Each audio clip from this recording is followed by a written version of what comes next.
Bom, boa noite, pessoal. Sejam todos bem-vindos ao primeiro e único, porque é o primeiro, começamos agora, Bola Quadrada. Novo quadro que a gente está criando aí, em parceria com os meus amigos Vitor Lima. Obrigado, Vitor. Eu agradeço aí. E Igor Ávila, o grande treinador Igor Ávila. Seja muito bem-vindo, muito obrigado. Valeu! Pessoal, antes da gente começar a debater e trocar uma ideia sobre diversos temas relacionados ao futebol, eu queria agradecer aos patrocinadores que sempre dão uma força, tanto no Papo Reto quanto agora no Bola Quadrada. Então, Personale Premium Fitness, que disponibiliza o espaço para mim fazer as lives aqui, sempre divulga também as lives, os programas, então quem tiver interesse no trabalho é só procurar www.personalepremium.com. Para quem quiser acompanhar também, a gente tem a Fernanda Barbosa Fotografias, que faz um trabalho muito bacana de ensaio externo, eventos. Agora ela está com bastante casamento, ainda não é o nosso, mas está com bastante casamento. Já diria o Igor, um dia vai ficar bom. Ela ensaia tanto que um dia vai ficar bom. É isso aí. E por último, mas não é menos importante, ProCoach, cursos esportivos, página onde eu disponibilizo todos os cursos da área da saúde e do esporte ali para quem tiver interesse. Feitas as apresentações, pessoal, vou explicar um pouquinho como é que vai funcionar aqui para quem está acompanhando e não ficar mais perdido que cego em tiroteio, mais perdido que surdo em bingo. Quem tem mais uma dessas? Aquela frase lá que eu sempre solto, né? Mais perdido que filho de Dia dos Pais, né? Tradicional. Tem uma, Vitor? Ainda não aqueci. Uma vez com bombacha tem, hein? Eu vou contar essa história depois. Bom, então como é que vai funcionar, tá, pessoal? A gente vai fazer um bate-papo, então eu vou soltar um tema, cada um vai discorrendo sobre o assunto. Eu vou colocando o tema embaixo aí para vocês e acompanhando também, para todo mundo ficar reiterado sobre o que a gente está conversando, certo? Sem mais delongas, o primeiro assunto que a gente vai tratar é sobre a dupla Grenal. Queria saber como vocês avaliam, Vitor e o Igor e quem está assistindo aí também, como vocês avaliam os trabalhos do Renato e do Kudê na temporada? Vai lá, Vitor. Eu, então, Taca-lhe pau, Vitor. Vamos lá, então. Primeiro, acho que são dois trabalhos... Vitor, Oi? aumenta um pouquinho o volume. Melhorou? Bem pouca coisa. O microfone, de repente, está muito embaixo do... Pode ser. Melhorou agora? Agora sim. Agora sim. Então tá, vamos de novo. Começando pelo Grêmio, então, cara, eu acho que é um ano um pouco instável, né, pro Grêmio. Apesar do título gaúcho, não dá para dimensionar até quando isso foi bom, até quando foi ruim, porque muitas vezes um trabalho não está funcionando da melhor maneira possível e vem um título que... Não sei ali, não sei se o Grêmio teve futebol esse ano para ser campeão, né? E acaba mascarando alguns erros. Isso a gente vê durante muitos anos aí, com o próprio Inter aconteceu durante muito tempo, coisas erradas acontecendo, mas ganhava um gauchão e ficava tudo certo. Mas agora acredito que o Renato já corrigiu bastante coisa. E alguns jogadores que chegaram e que estão subindo, estão começando a encaixar no time. Apesar do resultado de ontem não ter sido positivo, né? Eu acho que o Grêmio tem mostrado uma certa evolução do início do ano para cá. Claro, não dá para comparar ainda com os outros anos, com o Grêmio que a gente está acostumado a assistir, mas também não é o Grêmio que começou a temporada, né? Aquele Grêmio que estava muito abaixo, um Grêmio que a torcida estava cobrando bastante. Então, acho que tá no processo, tá no caminho certo ali. E o Renato, acho que dispensa comentários, né? Por todas as conquistas dele, tudo que ele já ganhou e que ele já provou ali pelo Grêmio.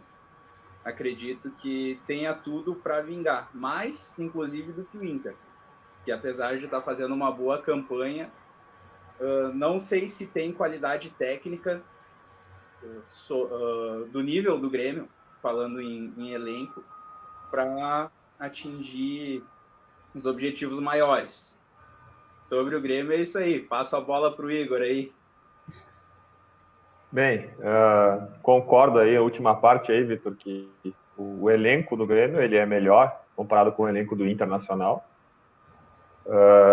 Só acho que o Renato Gaúcho perdeu um pouco o vestiário, não vejo ele muito à vontade na beira do campo, vejo ele muito indignado. Não que eu seja um exemplo de treinador também que fica à vontade na beira do campo, né? Tá ganhando, mas nunca tá bom. Mas eu vejo que tá faltando para ele variação tática. Né? Ele quer que o Grêmio jogue da mesma forma como jogou em 2017, por exemplo. Só que muitas peças saíram e as peças que estão agora entrando no time demoram um tempo para eles se acostumarem ou para se habituarem, se é que vão se habituar ao esquema tático que ele quer que o time use. Né? Por exemplo, conversávamos hoje à tarde com o Stuani, a falta que o Matheus Henrique fez no jogo de ontem. Né? Tu não sabia quem era o primeiro volante do Grêmio, se era... Enquanto tinha o Lucas Silva, tu sabia que era o Lucas Silva que ficava mais atrás ali. Mas saiu o Lucas Silva, tu não sabia se era o Maicon, se era o Robinho, não sabia quem era. Né? Então, falta, acho, para o Renato Gaúcho, faltou daqui a pouco ele se preparar para uma variação, né? Que é o que acontece no Internacional. Não existe uma variação tática no Internacional, mas existe um entendimento, do meu ponto de vista, do Kudê, que o elenco dele é limitado, então ele não vai querer que o elenco dele jogue como o Grêmio joga, por exemplo.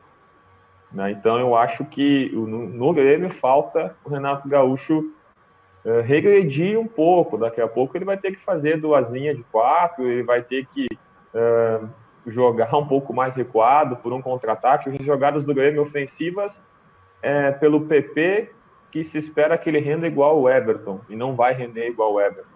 Né? Nós não temos um meia, nós temos um centroavante que joga melhor de armador, que é o Diego Souza. Ontem ele jogou mais de armador do que de próprio centroavante. E a zaga já está batendo cabeça também. Então, essa renovação aí, vai demorar, claro, os atletas que estão entrando entender a estratégia do Renato, mas ele poderia fazer algumas variações, sim. Daqui a pouco mudar até o próprio esquema aí para facilitar, porque ele tá sem regularidade, né? Eu acompanhei hoje no Sport TV ali os caras comentando que falta regularidade. É um jogo, 2 muito bom, 2 jogos muito ruins, a pressão tá pegando, né? Mas só que é engraçado, até serve de alerta para os gremistas. Cara, a gente ficou 15 anos sem ganhar nada. E aí, de 2017 para cá, a gente ganhou muita coisa. E agora os caras estão chorando porque tá ruim. Cara, tá ruim sim. Só que vamos entender a realidade do clube, que as peças demoram para encaixar. Né? Não é simples assim. Já aproveitando, vou falar do Inter, daí depois eu solto a bola para ti, Vitor, do Internacional. Cara, o Internacional, como eu comentei, é uma equipe limitada tecnicamente, comparada com o Grêmio, peça por peça, mas vem jogando de uma forma muito coesa, né? Vem defendendo forte, vem atacando forte. Diria que se fosse escolher um representante para o Rio Grande do Sul hoje, é o Internacional na Série A, porque é o time mais aguerrido. Eu sinto falta como o gaúcho de um futebol mais aguerrido, mais pegado, e o Inter é pegado desde o começo lá, é o Thiago Galhardo dando carrinho, é o Abel Hernandes dando carrinho, é todo mundo brigando, é o D'Alessandro quando joga dando carrinho, dando a vida. Então tá sendo um futebol mais aguerrido, tá sabendo aproveitar as oportunidades que tem, né? Teve tropeço ontem, mas teve tropeço ontem com todo meio para frente em reserva, né? Sem necessidade de vencer mesmo. e está fazendo uma belíssima campanha no Brasileiro porque está jogando de uma forma agressiva. Falando em forma agressiva, né, eu gosto muito de lembrar do São Caetano.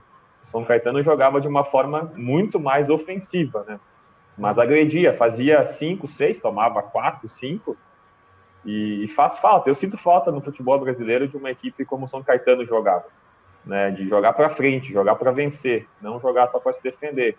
Não estou dizendo que o Internacional seja essa equipe, mas está demonstrando ser equipe gaúcha mesmo, equipe aguerrida, equipe que está brigando por cada palmo de campo, né, dentro do jogo. Agora é contigo. E aí, Vitor, o que tu acha do Internacional? Concordo com o que colocou ali, só que eu acho uma coisa do Kudê, é aquela coisa do treinador ter que jogar com as peças que tem. Às vezes tu não tem uma peça para fazer certa função e teu esquema não encaixa e nunca dá certo por causa daquela peça. Eu acho que é o que tem acontecido no Inter, porque no começo do ano a zaga foi desmanchada ali com o Moledo e com o Cuesta para colocar o Bruno Fux, que ficou uma eterna promessa no Inter. Ele foi vendido sem ter boas atuações, sem ter uma sequência boa. Então o Inter ainda conseguiu vender ele como promessa, porque o que ele apresentou até então não tinha sido à altura para ser vendido para a Europa por um valor considerável.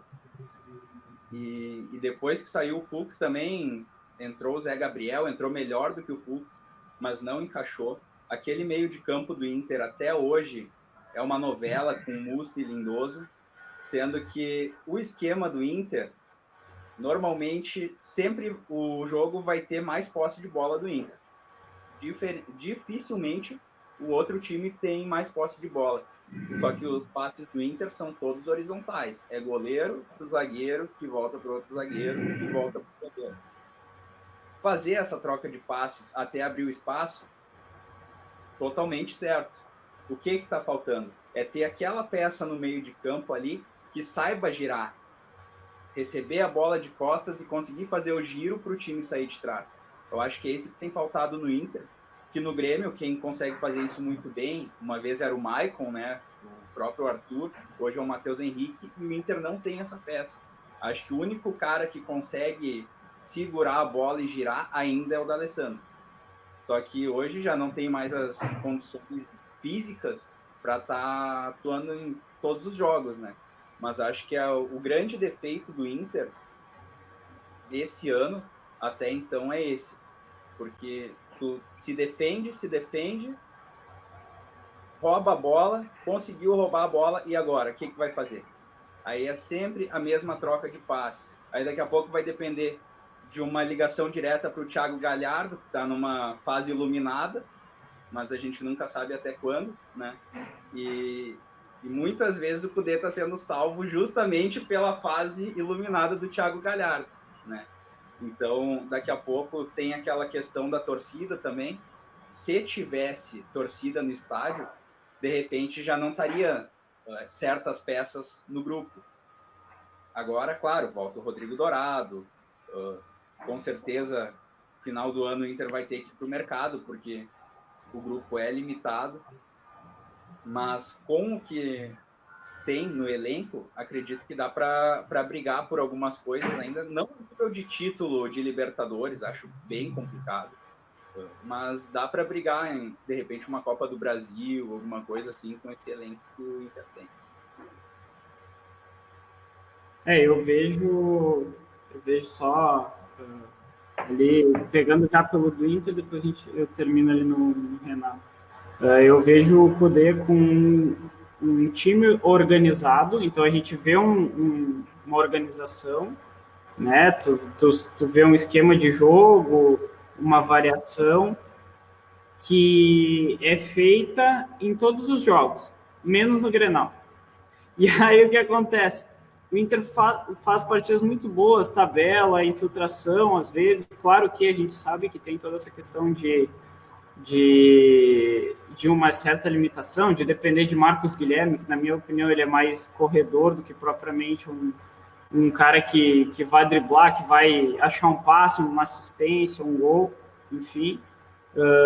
Tem como peça fundamental no meio de campo para mim o Edenilson, por mais que ele não seja lá um cara brilhante, ele é um cara que ele marca muito bem, ele tem uma boa finalização de fora da área, né? Ele consegue entrar na área, que são coisas que hoje em dia já não se tem, que, por exemplo, eu acho que ele encaixaria muito bem nesse time do Grêmio, né?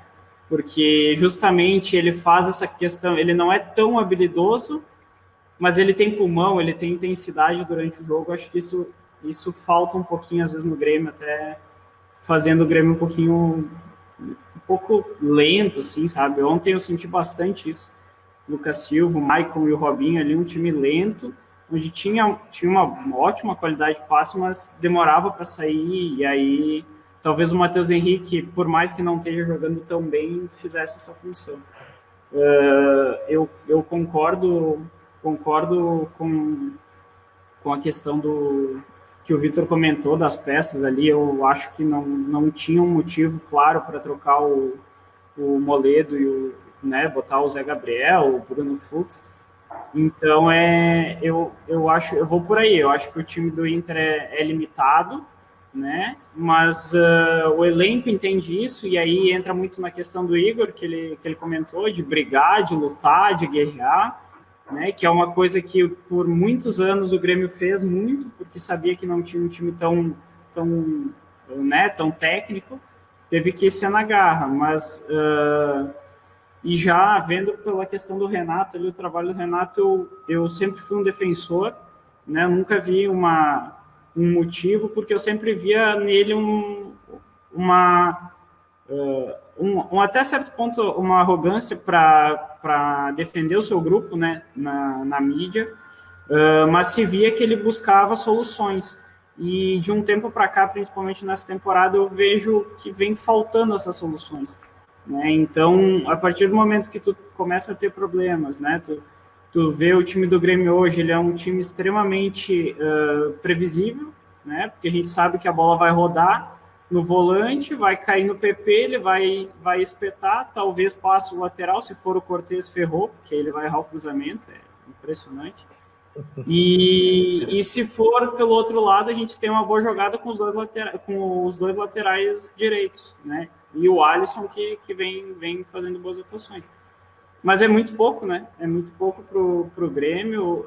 É claro que tem a questão do entrosamento, eu até concordo, é um ano atípico, mas o time do Grêmio é um time muito experiente, então eu vejo que talvez falte um pouco do que tem de tão bom no Inter, né? Que é essa questão da organização tática, de ter algum repertório de jogadas de ultrapassagem e tal, né? Que a gente viu, por exemplo, no primeiro Grenal lá na Libertadores, onde o Grêmio podia ter perdido fácil o jogo, e talvez se o Inter tivesse tido um pouquinho mais de cabeça naquele jogo, teria ganho a partida, né?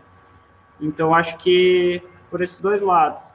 Se me pedisse assim, demitimos o Renato, eu diria, olha, tem que pensar bem o que vai trazer, porque também não adianta trazer qualquer um, né? O grupo do Grêmio, eu acho que é um grupo muito qualificado para botar na mão de qualquer um. E tem muito medalhão, então se o cara não for bom Chama quem? O Tite? O Ita. Aí fechou todas. Até aproveitando que a gente estava conversando, o Claudionor Silva mandou uma mensagem que encaixa bem nessa pauta, que é o seguinte: por que treinadores tendem a insistir em jogadores que todo mundo vê que não dão o melhor, que não é o melhor para o time? É para deixar na vitrine para vender? Vai lá, Vitor. Muitas vezes, sim. Eu, vendo pelo lado do Inter, eu acredito que o Bruno Fux foi isso. Foi isso o tempo inteiro. O Inter precisava vender e colocou ele para jogar. Mas, em certos casos, pegando no time do Inter, agora não tem mais tanta peça para vender. Por avaliar as joias da base, que hoje seria o Pego, um Yuri Alberto, não estão recebendo tantas oportunidades. Ontem o Pego jogou numa posição que ele nunca jogou. Ele estava sem função nenhuma, correndo de um lado para o outro no campo. Então, aí não tem como explicar também, porque tu acaba queimando, daqui a pouco, uma promessa da base por colocar ele numa função que ele nunca fez na vida, né? Mas tem muito dessa função de colocar na vitrine, né? E acho que no início do ano foi feito muito, mas agora eu não vejo tanto no Internacional. No Inter eu não vejo isso, no Grêmio muito menos, até acho que o Grêmio é o que mais tá segurando umas joias ali, né? Acho que o Renato tá tendo que usar os medalhão dele ali, não é, no caso ali, Claudio Honor, no Grêmio, o que eu acho que tem peça que tá jogando para fazer valer o salário que tá ganhando, né? Fazer valer a indicação que o Renato fez, traz o Thiago Neves, traz o Robinho, cara, tem cara que está jogando ali para fazer valer o investimento que foi feito nesses jogadores, né? E o Grêmio Internacional tem muitos jogadores na base para render, para pegar ritmo de jogo, e os treinadores estão segurando esses caras, estão fazendo isso que nem o Vitor falou, estão botando os caras fora de posição, ou botando para jogar 5 minutos. Teve jogo que o Ferreirinha lá entrou 5 minutos, e entrou porque para não ter o segundo amarelo do PP, ou para, sei lá, só para... Foi o último jogo da Libertadores que ele largou, sentou no banco, aí botou a meninada para jogar. Não é assim, não bota a meninada para jogar quando o jogo tá perdido. Tu bota a meninada para jogar para ter uma diferença, né, no jogo, para ter uma novidade, para ter um ganho físico, né, que a meninada tá com vontade, quer mostrar jogo, e não quando tu larga o jogo. Né? Vou botar os guris para jogar. Não, bota os guris para ter um ganho técnico, um ganho de diversidade. E até eu acho que no Cudê não é o caso, né? O Cudê, ele tá sempre na berlinda por causa dos Grenais, mas o Renato tem as costas muito largas. As conquistas dos títulos acabam ajudando ele a manter algumas peças, e até você falou ali, Vitor, da torcida. Cara, o fato de não ter torcida também faz com que ele esteja ainda no comando, porque a torcida já pegou no pé, né, dele. Nas redes sociais é muito, muito visível isso, mas como tá ali, né, classificou para a segunda fase da Libertadores, ele defende o elenco, solta algumas frases interessantes. Hoje a gente não vai falar, acredito, sobre a arbitragem, mas o último desafio que ele fez para o Gaciba ali, querendo uma live, né, com o Gaciba para competir, para discutir sobre arbitragem, isso faz com que ele se torne um treinador emblemático, e aí acaba mascarando alguns erros dele, né? Ontem ele falou que a culpa do Robinho errar o pênalti era dele, ele que mandou o Robinho cobrar o pênalti. Então ele defende o elenco, mas eu não vejo nem no Grêmio nem no Inter hoje, né, usar jogadores para vitrine. Não, é porque é o que tem no caso do Inter, e insiste ali, e no caso do Grêmio é porque tem que fazer os medalhão jogar, né? Até só fazendo um adendo, ele quis se referir no geral, assim, no país e tal. Eu primeiro, pelo Grêmio e Inter, eu vejo assim, quando se utiliza, e aí eu tenho que dar o mérito para o Renato, eu acho que ele utilizou muito bem, principalmente até o ano passado, a questão dos jovens, né? Quando a gente pediu o Everton, e ele segurou, ele deu uma freada, segurou o Fernandinho, e aí quando ele começou a dar ritmo, o Everton foi pegando confiança. Talvez se ele tivesse largado um pouco antes o Everton ali, talvez ele não tivesse adquirido a experiência que precisaria ali para assumir a bronca e virar o jogador que virou, né? No Inter eu vejo uma questão assim de tipo, preciso utilizar esses caras porque eu tenho elenco curto, né? Não tenho um número muito grande de peças. Cara, mas assim, eu acho que poderia ser utilizado mais atletas ainda da base, principalmente pela essa questão de não ter uma qualidade tão grande no grupo, né? E aí tu pega, por exemplo, cara, a base do Inter foi campeã no início do ano da Copa São Paulo. Então, poxa, o Grêmio, por exemplo, trouxe 4, 5, até 6 atletas daquele time vice-campeão. Poxa, como é que o Inter não me bota nenhum jogador para participar, né? Eu acho que, tanto que perdeu alguns atletas já por causa disso. Então, vejo o Inter utilizando menos a base e creio eu que isso também faz com que, nos últimos anos, o Inter tenha conquistado menos títulos e vendido menos atletas, né? O Inter, pegando ali a parte do quando foi né, a década de ouro ali, que foi entre 2006 e 2014 ali, cara, o Inter formava jogador bom 2 por ano. Era Tyson, Juliano, né, Fred, vinha um atrás do outro. E se parou, né, se começou a trazer os medalhões. E aí que tá o meu grande medo em relação ao Grêmio, porque se começou a investir muito nos medalhões e começou a se tirar espaço justamente desses guris que vêm com vontade de jogar, cara.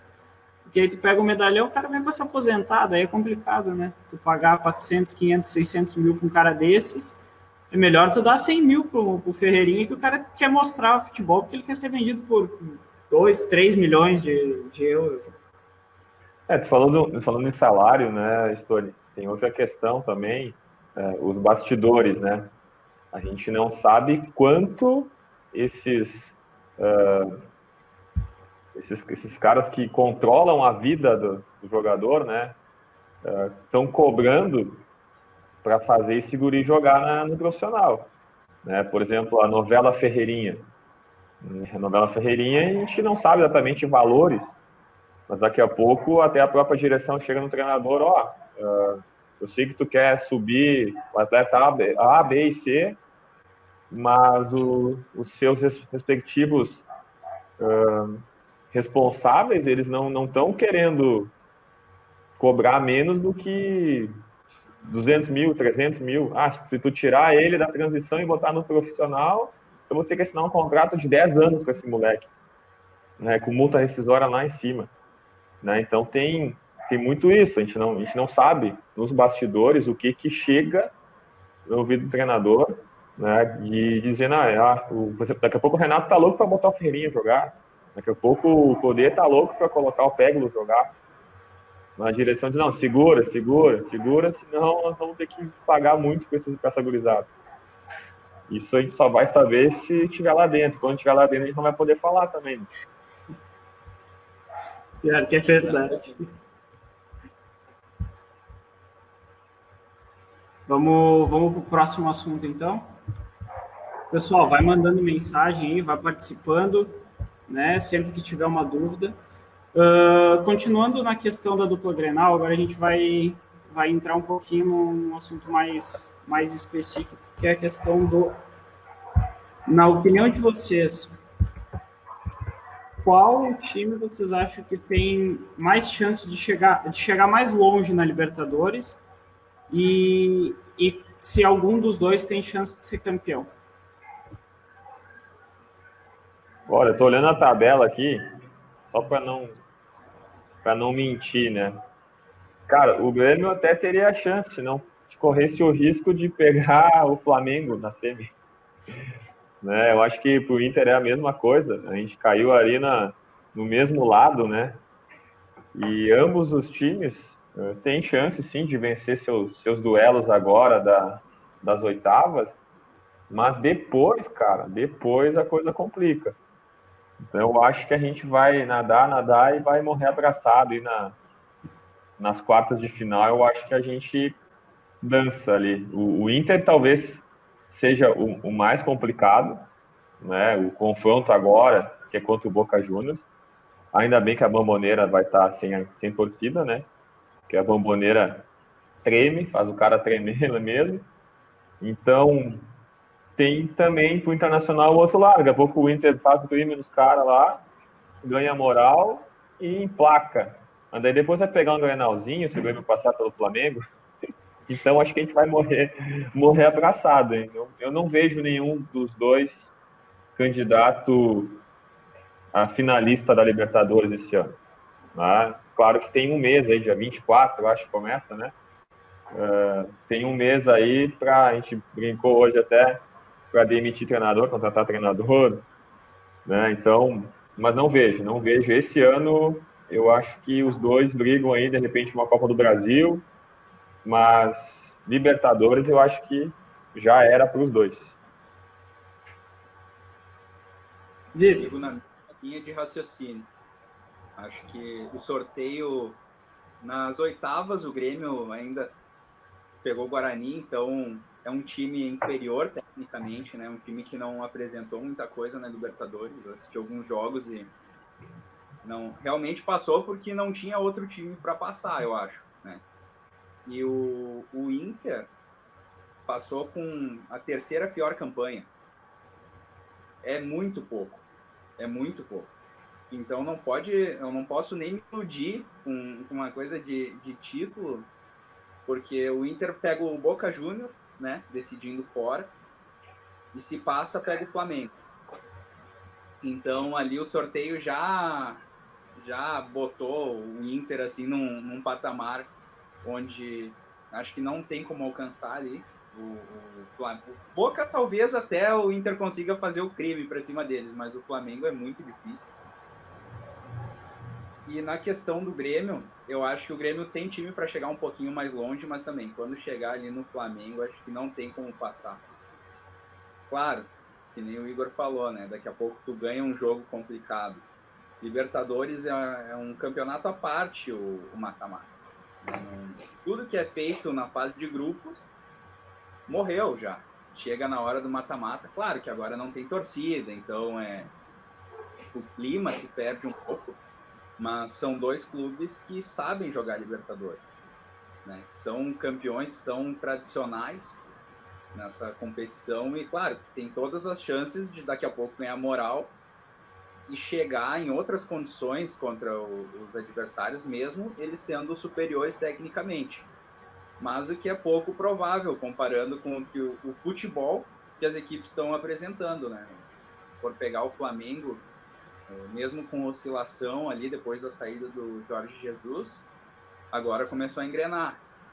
Então, teve uma sequência boa de vitórias no Brasileiro, na Libertadores embalou também. E acho que o título vai ficar por ali, de novo. Palmeiras também pegou um sorteio bem meio desparelho, eu acho, assim. Então, acho que vai ficar pelo Brasil o título, mas eu acho que não fica em Porto Alegre. Eu vejo uma questão assim, de um lado otimista, né? Até o Claudio Omar colocou ali que ele arrisca dizer que um dos dois vai para a final justamente pela experiência dos clubes, né? Eu acho que isso sim pode fazer diferença, mas eu vejo muito mais numa questão do tipo assim, principalmente o Grêmio encaixar o seu jogo, encontrar um jogo que esse ano não encontrou, ou seja, então fica meio complicado, né, de tu esperar que o time, né, nesse momento engrene, comece a jogar um futebol que a gente sabe que pode render, mas que não está rendendo e não chegou nem perto. Acho que o Inter chegou a dar alguns indícios de um time que pode avançar a umas quartas de final, né, que nem vocês falaram, aí pegaria o Flamengo, que é um time hoje que passou por um momento de perder muito atleta ali e manteve competindo, empatando, ganhando, né? Foi mais regular do que o Grêmio e o Inter, e o Grêmio perdendo os atletas também. Então eu vejo como uma dificuldade muito grande de um dos dois chegar até a final, né? O Igor comentou muito bem ali, os dois ficaram no pior lado da chave. Talvez se um dos dois tivesse ficado do outro lado da chave, a gente teria um debate um pouquinho diferente, né? Mas vamos ver. Eu acho assim, se o Renato começar a trabalhar, se o Kudê conseguir fazer com que o time seja um pouco mais... eu vejo com uma dificuldade de manter um nível de atuação do Inter. Não no Brasileiro, mas sim na Libertadores, né? É tipo assim, um baita jogo, né? Aí depois desanda. Ou um baita primeiro tempo, 3-0, daqui a um pouco tá tomando 3-3. né? E isso a gente sabe que no mata-mata, se tu tomar 3-0 no primeiro tempo, meu amigo, esquece, acabou os 180 minutos, né? Então, acho muito difícil. Se eu fosse apontar um favorito hoje, seria o Flamengo e o River Plate, né? Eu vi o jogo do River contra o São Paulo, um time muito centrado, assim, sabendo o que ia fazer, com tabelamento, jogadas de linha de fundo, ultrapassagem, né? Bem forte fisicamente. Não creio que o Boca vai ser um time que vai chegar até uma final, mas eu vejo mais ou menos que nem vocês, assim, acho muito difícil. E até para mostrar aqui, o Eduardo Vicentini já comentou, título para dupla Grenal, só o Gauchão. Não mais esquece. Para dupla Grenal ou para Grêmio? Ele quis botar que os dois não vão ganhar nada o ano inteiro, né? Mas juntando os dois, eu acho que é bem isso. Acho que não tem muita... Talvez eu posso arriscar uma semifinal aí? Eu posso arriscar a semifinal já, para não dizer que os finalistas. Vou arriscar a semifinal ali. O Santos passa do lado do Grêmio ali, que é Guarani, Grêmio, Liga de Quito, Santos. Eu digo que é Santos, do outro, do Flamengo. Santos e Flamengo, uma semifinal, de um lado. E do outro lado, River Plate e Palmeiras. Quem sabe a primeira final brasileira aí passa Palmeiras. Acho difícil o Palmeiras passar do River também. Mas eu arrisco aí de um lado Santos e Flamengo, do outro lado ali Palmeiras e River Plate. Mas tá longe, né? Quer dar um palpite aí? Exatamente o mesmo palpite. Exatamente o mesmo. Tinha conversado. Vou ter que dividir o dinheiro do bolão, cara. Tinha conversado hoje de tarde e tinha feito essa aposta de quem passava. Campeão eu ainda aposto no Flamengo. Mas eu acho que quem chega na semi é esses times aí. Eu te dizer assim, que eu não sei se eu quero acertar esse palpite, viu? Mas eu acho que num jogo de mata-mata o Grêmio tem condições de pegar o Santos ali e passar, né? Acho que o time... Longe de mim, eu sou um jornalista isento, né? Não, mas falando sério, eu acho que a questão dos últimos anos do que o Grêmio vem, né, e esse time já mostrou que tem crescido em jogos decisivos. O Santos a gente não sabe como vai reagir, né? Também teve suas dificuldades para classificar, então eu diria que o Grêmio tem chance de passar para a semifinal. Aí entra o detalhe, né? Se é para ser que nem ano passado que caiu para o Santos. Ou revanche? Pô, olha só. Tá fora. Mas, numa possível revanche, porque eu já iria mais além, eu acho que a final ali, o Palmeiras eu não vejo com condições de tirar o River Plate. Numa possível final, Flamengo e River, esse ano eu apostaria no River. Mas, vamos ver, né? Quero ganhar o bolão sozinho, né? Malandrão. Vamos trocar um pouquinho agora. Vamos sair um pouquinho da dupla Grenal, tá? E vamos falar sobre o fator torcida.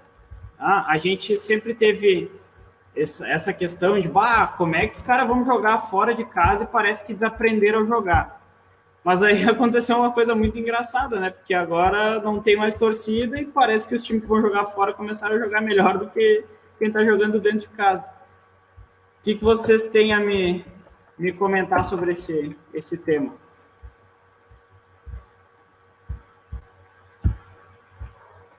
Cara, vou lá. Demorou demais para sair da meta, eu vou fazer o pênalti daí. Cara, fator torcida, né? Eu vou lembrar um incidente final da Libertadores, Grêmio e Boca. O primeiro jogo lá na Bombonera. Claro que tinha o Riquelme, né? Que era o cara que destruía. Foi começar com os jogadores do Grêmio, daquela derrota lá na Bombonera, depois da derrota em Porto Alegre. Eles disseram que o fator principal, assim, que acabou com toda a preleção que eles tinham, foi o fato deles entrarem em campo antes do Boca. Eles estavam lá no campo, já tinham sido vaiados, né? Normal. Os caras cuspiram neles, jogaram o que tinha para jogar. E aí em seguida entra o Boca Juniors e eles veem de camarote toda a festa que a torcida faz, né? Sentem na pele toda aquela euforia, aquela pressão da Bombonera. Tomaram, me corrijam aí, tomaram uns 3-0 lá em jogo de ida lá na Bombonera, né? 2-0. 2-0 e depois em casa foi mais Aqui, não 2. foi? Não, tá certo, foi 3. 3-0 lá, 2-0 aqui, Isso. né? Isso aí, tá certo. E aí, claro, depois para reverter o placar, nossa, foi terrível. Só que aí daí tem outro exemplo, tá? mais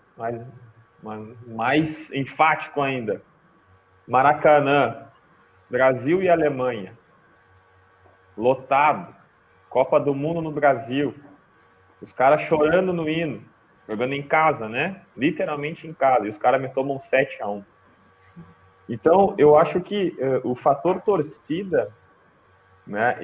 O jogador que está realmente concentrado no jogo, ele lembra da torcida em 2 momentos. Ele lembra da torcida quando o time dele faz o gol, né, que ele comemora com a torcida, ele extravasa com a torcida, e ele deveria lembrar da torcida quando o jogo termina. Seja na vitória, na derrota, né, lembrar do apoio. Mas eu percebo nesse fator hoje que os times fora de casa estão jogando melhor do que quando jogavam em casa, por exemplo, ou jogando melhor que o dono da casa, é que, cara, o dono da casa não tem pressão nenhuma, né? Tá, beleza, não tem torcida, não tem ninguém me vaiando, não tem ninguém pressionando. Ah, tem uma caixa de som lá, que nós estamos tomando 5 caixas de som, tá gritando lá, olê, olê, né? Tá apoiando a gente. Já pro cara que é visitante, o cara pensa o seguinte, cara, é a chance que a gente tem de vencer na casa dos caras que a gente nunca venceu. Né? Então, o fator motivação tá maior para quem tá jogando fora de casa. Né? Antigamente tinha também fator motivação, eu vou ganhar, vou calar a torcida, vou calar a boca do Maraca, vou calar a boca da torcida do Inter, vou calar a boca da torcida do Grêmio, né? Mas hoje é mais a questão, vamos aproveitar que não tem pressão para os caras, vamos aproveitar e vamos para cima dos caras. E o time da casa relaxado, de boa, se jogar mal não vai receber vaia, se precisar dormir no estádio, dorme no estádio lá, vai embora para casa só no outro dia, não tem que pegar avião para ir embora depois. Né? Então, cara, eu acho que o grande fator que a gente está vendo, a diferença de um time estar jogando pior em casa hoje, é que o cara já está com a desculpa pronta, né? Pois é, pandemia, a torcida faz falta. Não, a torcida não faz falta. A torcida, ela deveria ser um plus. Né? E o jogador de futebol, ele deveria aprender e se trabalhar na parte psicológica dele para ele aprender. Cara, se eu estou jogando fora de casa, eu tenho que estar mais focado ainda. Se eu estou jogando em casa, eu tenho que lembrar da torcida. Cara, quando faz um lance, quando faz o gol, mas eu lembro de um filme que era um jogador de tênis, filme antigo, não vou lembrar o nome do filme agora, que fala um pouco sobre isso, do quanto o jogador profissional, para jogar um Roland Garros, para jogar uma competição de nível mundial, o quanto ele fica focado, o quanto ele não escuta e não enxerga nada, né? Não enxerga nada, ele simplesmente se foca no que está fazendo.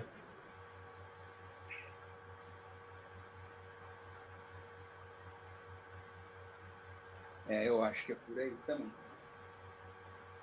Esse ano tem acontecido um fator muito engraçado, que é a questão da... Realmente não tem pressão, né? Então ficou muito nivelado. Ver o time que está mais preparado, muitas vezes, na maioria das vezes agora, o time da casa está esperando o fator local, não existe, não tem fator local. Facilita o trabalho do treinador em muitas partes, mas acho que tem deixado muito a desejar também na questão de que o treinador tem total liberdade agora para fazer, o treinador, o dirigente, as convicções deles, só que muitas vezes eles estão insistindo naquelas convicções que não estão dando certo.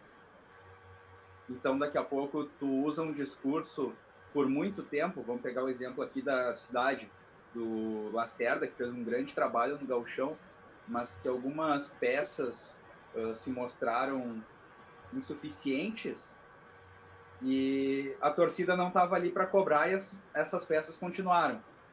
No rival aconteceu antes, aconteceu lá no Gauchão. Então a torcida já pegou no pé desses atletas, já foi cobrar direção, já foi cobrar treinador, e eles tiveram outra reação. Então hoje tu vê muitas vezes a cobrança por parte do treinador só da imprensa. Então o treinador às vezes escala mal, na maioria das vezes tem insistido em convicções que já se mostraram erradas, peças que não vêm dando resultado, e aí simplesmente tu fala, não, a imprensa está me perseguindo, isso é implicância da imprensa, porque o meu time fez um jogo mal, meu time tem emplacado, e daí quando perde um jogo tá tudo errado. Sendo que, na verdade, os problemas dos times estão sendo muito mascarados agora em função de não ter pressão de torcida, né? Então, o psicológico, o que é cobrado é realmente o preparo do atleta, e o que é mostrado em campo é exatamente se o atleta está preparado tecnicamente a nível de enfrentar o seu adversário. Vamos pegar, por exemplo, os Grenais, onde todo Grenal tem um jogador do Inter expulso, sem torcida, sem pressão de torcida. Então, isso aí fica claro, o despreparo psicológico por parte do Inter. Isso pegando o exemplo do Inter, mas dá para espalhar para todos os clubes aí, né? Eu vejo como a torcida em si como um fator potencializador. Né? Não vejo nem como fator principal para que os clubes estejam vencendo ou perdendo jogos em casa. Né? Concordo um pouco com o que o Vitor fala em relação à questão da cobrança ali, né? A gente sabe que o futebol ele precisa da cobrança às vezes e o torcedor tem o direito de fazer isso, né? Mas eu entendo que o fator, às vezes, emocional para o atleta, ele pesa na questão de não ter a torcida, por mais que ele esteja mal ou que ele esteja pressionado, porque a partir do momento que tu sabe que vai ter 30, 40, 50 mil pessoas podendo te vaiar, a tua concentração automaticamente ela é maior. Né? Independente se tu quer ou não, é natural que tu sinta aquela pressão maior e o atleta profissional ele deveria ser preparado para isso, né? A gente vê que nem sempre é isso que acontece, mas eu vejo... O Vitor não está preparado, caiu ali, ó. Sentiu a pressão, ó, sentiu a pressão. Se machucou? Os cara aí estavam falando já que tu não sentiu muita pressão e caiu, ó. Vê, não estava preparado psicologicamente. Mas voltando, então, eu acho que a torcida potencializa, né? Se o time está bem preparado, se o time está bem focado, aquela energia positiva, tu entrar dentro do campo, tu vê o estádio lotado, acho que aquilo ali te dá um gás e te ajuda. E isso não precisa ser jogador, tu pega, por exemplo, tu vai num jogo decisivo ali do teu time de coração e tu entra no estádio, tá lotado, tu já fica loucão, vontade de pular, abraçar um cara que tu nunca conheceu na vida. Ou ficar sentado com o capuz brabo que o treinador não mexeu. Isso, depois vai ter um momento que a gente vai falar das histórias do futebol, eu vou contar uma história tua, tu vai ver. Ah, normal. Então, eu vejo por esse lado. Tá? Esses fatos ajudam a sustentar a tese de que a torcida ajuda a conquistar vitórias e títulos?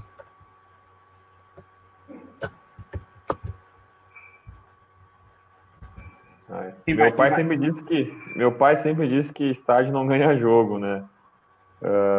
É que eu vou dizer que depende do elenco, né? Tem elenco que é muito dependente da torcida, né? Como você falou, precisa daquele gás a mais.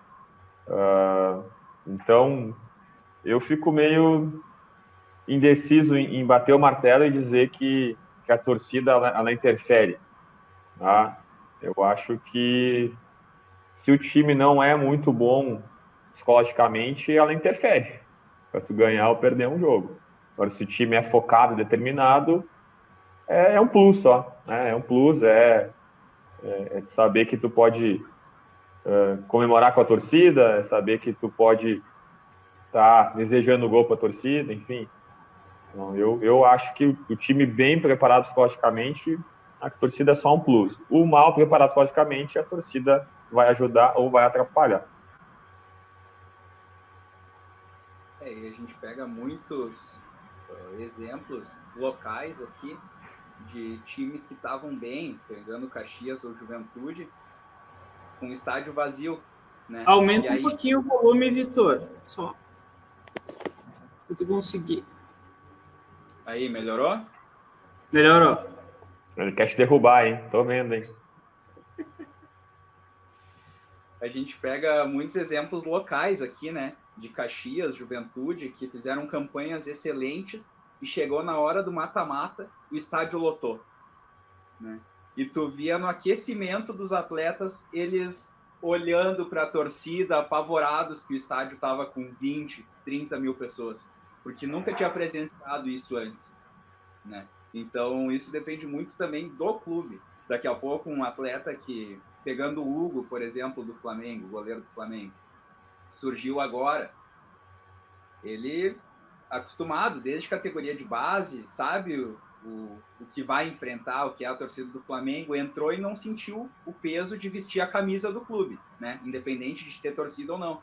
Daqui a pouco tu vai pegar um atleta que não teve uma categoria de base tão preparada, não teve acompanhamento psicológico, não teve aquela preparação que a gente sempre fala para não queimar o atleta quando sobe da categoria de base, e aí ele vai chegar num estádio ali, vai ver 20, 30, 40 mil pessoas, não tem como não tremer a perna, né?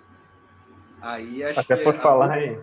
perdeu muita coisa por causa disso. Até por falar em torcida, vamos ver se o Stone vai lembrar. O Vitor também tá capaz de lembrar dessa história aí.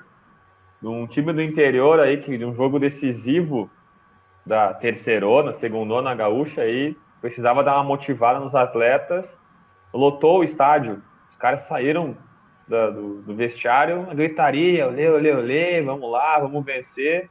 Quando os caras olharam para a arquibancada, era 2, 3 caixas de som.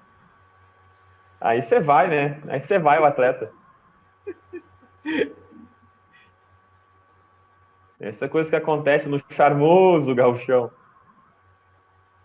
Cara, eu acho que é bem complicado. Eu diria que, como eu reforço a tese que eu disse antes ali, eu acho que ela vai potencializar, né? Porque às vezes o time é bem preparado psicologicamente, é um time focado, mas às vezes ele passa por uma turbulência durante um momento na partida ali, e a torcida tem o poder de interferir, sim. Vejo o que aconteceu, por exemplo, na Libertadores de 2017, o Grêmio foi campeão, né? O Grêmio nervoso, não jogou a sua melhor partida, e no final ali a torcida pegou junto, né? O time já foi mais na bola para a área e tal, e no fim deu certo. Então eu acho que em alguns momentos a torcida ela é fundamental. Claro que ela não entra em campo, não é ela que faz o gol, então eu não colocaria como fundamental, mas eu, na minha opinião, ela ajuda sim a conquistar vitórias e principalmente a conquistar títulos. Agora a gente vai sair da dupla Grenal, né? Porque senão eu sei que vai ter o Eduardo Vicentini que vai me xingar, vai dizer, clubista, não sei o quê, porque não sei o quê. E nós vamos para os times do interior, tá? A gente tem 2 times na Série B, alguns na Série C e D, né? Mas mais especificamente ali a questão dos clubes mais próximos da Serra aqui, então, e também o Brasil por estar na Série B. Quem vocês acham que tem mais chance de subir para a Série A o ano que vem? Ju ou Brasil? Acho que o Juventude. Esse ano, o Juventude começou muito mal, né? Teve alguns erros ali, talvez na montagem do elenco, sempre tem aquela coisa do treinador montar conforme os atletas que ele conhece, né? E acabou tendo uma troca de treinador, então ele não se adaptou com aquele grupo, de repente. Não sei o que aconteceu nos bastidores, mas o começo de ano do Juventude foi muito ruim, né? Chegando até tá na zona de rebaixamento do Gauchão ali, beirando o rebaixamento do Gauchão. E no final ali começou a engrenar. Acho que o que fez toda a diferença para o Juventude também foi a questão da Copa do Brasil, né? Conseguir classificar na Copa do Brasil ali, trazer aquele respiro ali, aquele suspiro financeiro, fez toda a diferença. Qualificou o plantel, pega jogadores hoje como o Wagner, estão no elenco, que não sente a pressão, né? Que são diferenciados, que já mostraram isso a nível de Série A. E acho que o Juventude mostrou uma casca muito forte já, apesar de os resultados às vezes não serem tão positivos, mas está ali em quinto, se eu não me engano, beirando o G4 ali. E eu estava conversando com a minha esposa essa semana que eu acho que o Juventude vai subir. Pelo futebol que tem apresentado, assim, não que seja um futebol bonito, mas a gente não espera isso numa Série B, a gente espera resultado, um time que saiba se defender e que seja efetivo quando chega na frente. Eu acho que o Juventude tem mostrado isso. Atacante que tem feito gol, aí tu pega daqui a pouco não tá bem, tem peça no banco para repor, entra e consegue mudar a cara do time, consegue mudar a característica. E o Juventude tem feito isso muito. Tem jogado com 2 meias, com o Cajá e com o Wagner. Então, é coisas diferentes, que hoje tu não vê um clube jogando com um meia de armação, um camisa 10 ali já é difícil. O Juventude, em muitos momentos, joga com 2 de característica, por mais que façam outras funções também. E acho que eles têm total condições e acho que, inclusive, vai subir esse ano, se manter essa pegada. Também aposto no Juventude. O Brasil briga para não cair, né? Não assisti 1 ou 2 partidas do Brasil de Pelotas, só que contra times que também brigam lá para não cair para a Série C. Juventude tem que ver a questão da Copa do Brasil agora, se passa, né? Se passa pelo Grêmio, também dá outro plus. Se não passa, o foco total na Série B. Eu só espero que o Juventude não cometa o erro do ano passado, né? Em que também tinha time, tinha condições de subir, e aí eu ouvi de alguns dirigentes que não era hora de subir. Não era hora de subir, vamos ficar mais um ano, porque não é vantagem subir, é muito gasto, não sei o quê. Pô, e aí não começaram a não subir, não caíram, mas ficaram ali, né? Então eu acho que Juventude necessita, até eu brinquei com um juventudista amigo meu, cara, sobe logo antes que o Caxias alcance vocês, cara. Que quando o Caxias alcançar vocês, acredito, depois a gente vai falar do Caxias, né? Acredito que aos trancos e barrancos esse ano o Caxias sobe, né? Então, ano que vem já é Série C, se o Juventude não subir logo para A, o Caxias, mais 2 anos, tá junto, hein? Ou porque o Juventude caiu, ou porque o Caxias embalou. Então, aposto sim no Juventude na Série B, ali entre o Brasil de Pelotas e o Juventude, se continuar nessa crescente aí, tem chance sim de brigar para subir para a Série A. E até lembrando isso que tu falou, Igor, o primeiro ano que o Brasil de Pelotas veio para B, né?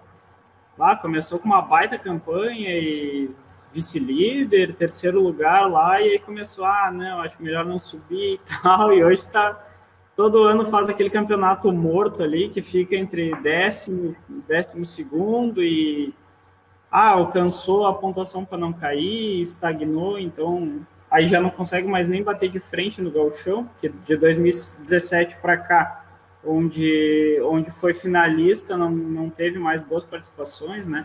Se tornou um time, claro que perdeu sua base, né? tinha aquela base e foi envelhecendo, né? Já era um time mais envelhecido ali. E o Ju organizou o time ali para, né, muito uma qualidade que fazia tempo que o Ju não apresentava, né? E claro, as passagens de fase na Copa do Brasil deram um suspiro que o Vitor falou para que pudesse trazer esses caras, né? Então, eu vejo que seria um momento, sim, do Juventude subir, né? Dentro de campo, com o trabalho, eu acho que nunca teve tão próximo de voltar à Série A, né? Então, acho que não tem dúvida, se der para subir, tem que subir, e eu apostaria que pode sim conseguir uma vaga para a Série A.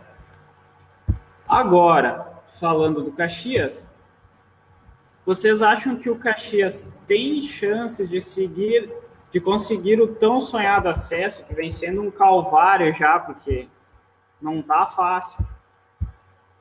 Vitor, conta para nós tu que estava lá naquele jogo Isso. fatídico em que uma cobrança de lateral virou gol. Pois é. Sabe que eu tô com medo que isso aconteça de novo. Porque o Caxias tava numa fase muito boa, né? E perdeu 2 peças que foram essenciais ali, que era o Laércio e o Tilica. E depois da saída do Laércio, o Caxias não acertou mais a defesa. Entrou o Rafael Goiano, não encaixou. Entrou o Eric, não encaixou.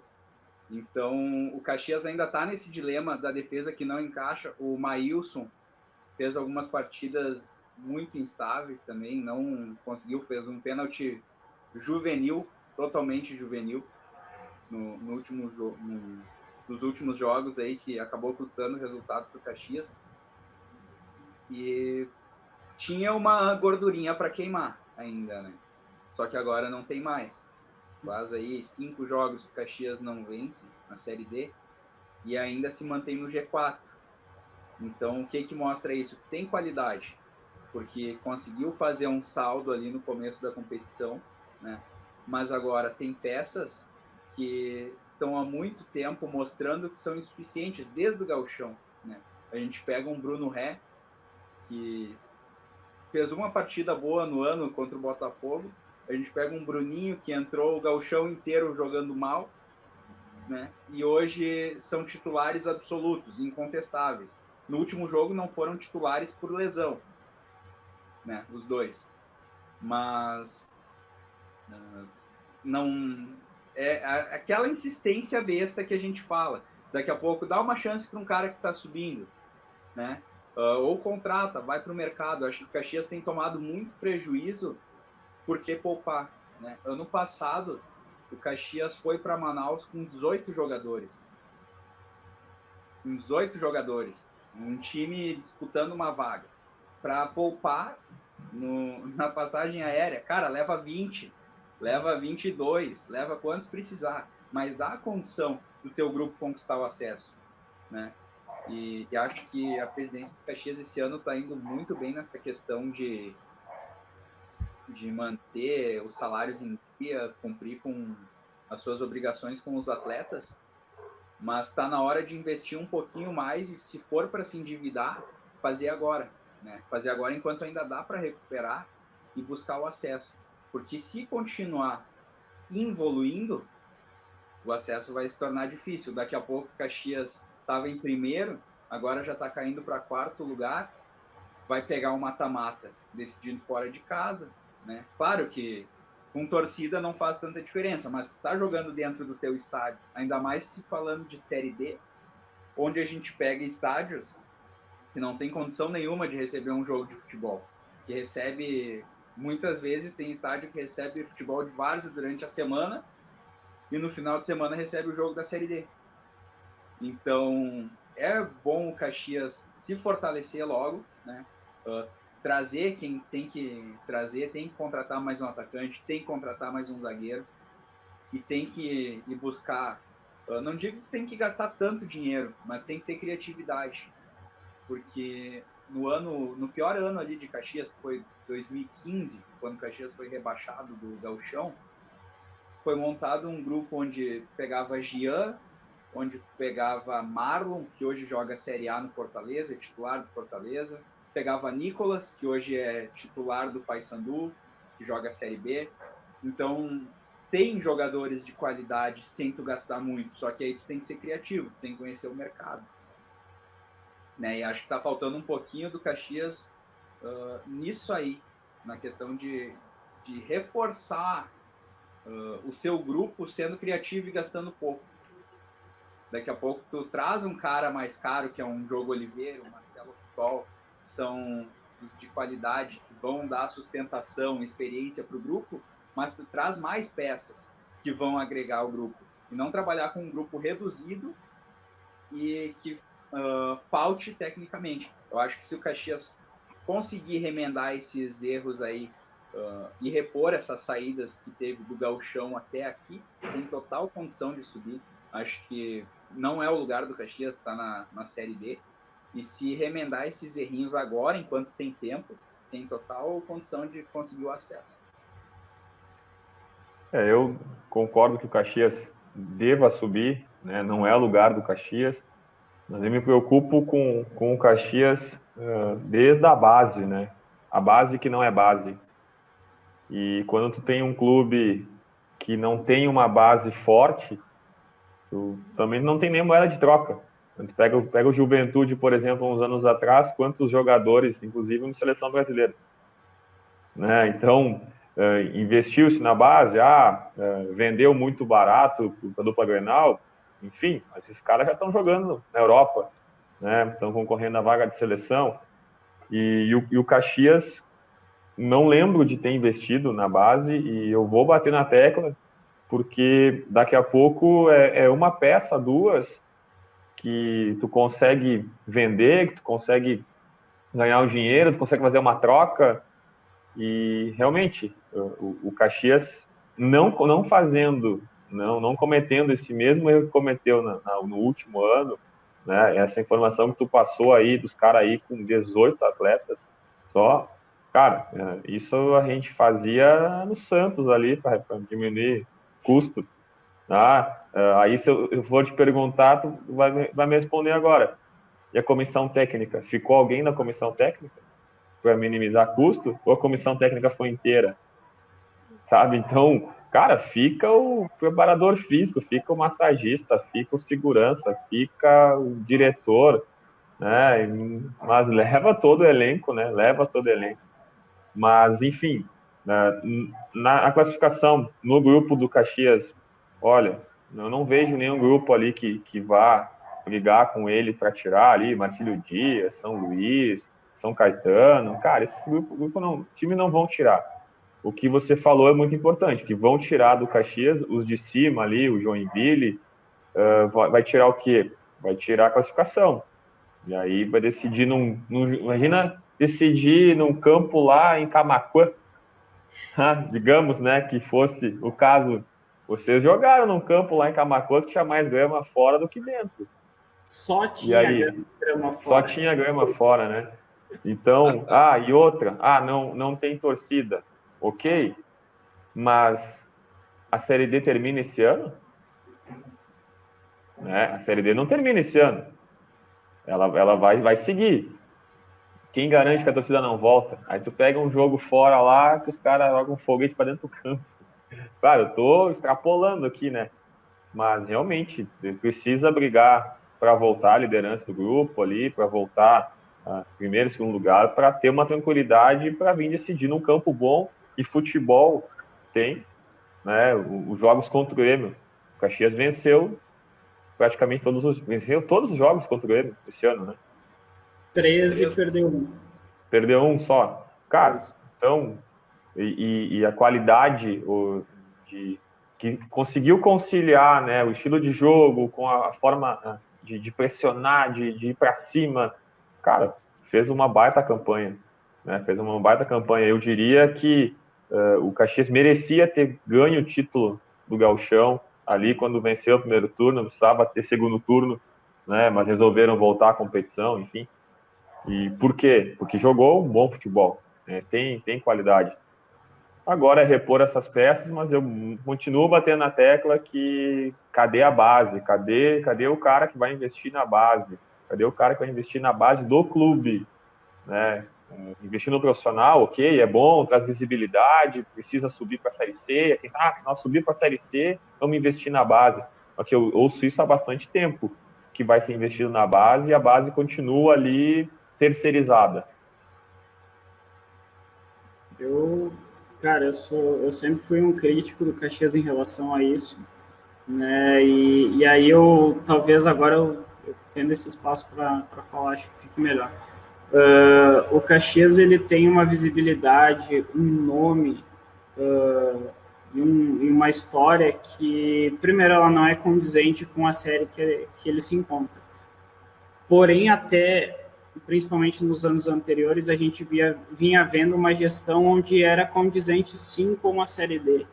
Né? Uma direção onde não se preocupava justamente no investimento, né? Não se preocupava tanto com a questão de ter opções de venda para gerar receita e maiores investimentos, que é o caso da base. Né? Então, concordo com o Igor, acho que é o momento do Caxias começar a investir forte na base, porque eu vejo uma capacidade do Caxias em captar atletas da região próxima aqui pelo seu nome. Não digo nem tanto assim de ir e pagar para atleta, mas assim, a visibilidade que o Caxias tem, a história, a grandeza do clube traz atleta, os empresários vão olhar diferente para o Caxias.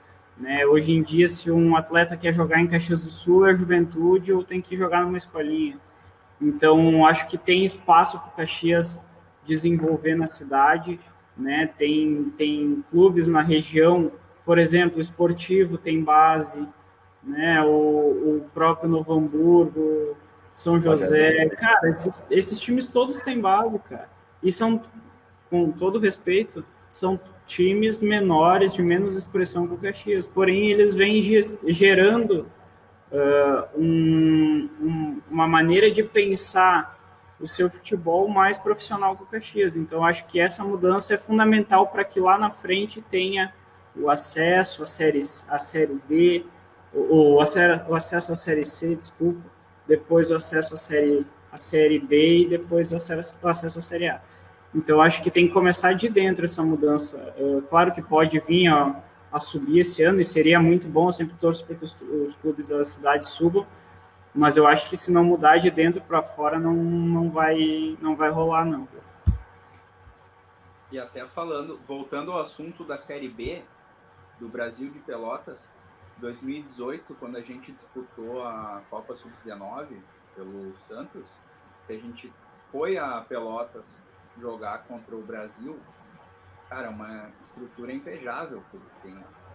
Compraram um CT do Fragata, se não me engano, e fizeram toda a estrutura de alojamento, de vestiários, de academia, de refeitório, isso antes ainda de subir, né, da Série B.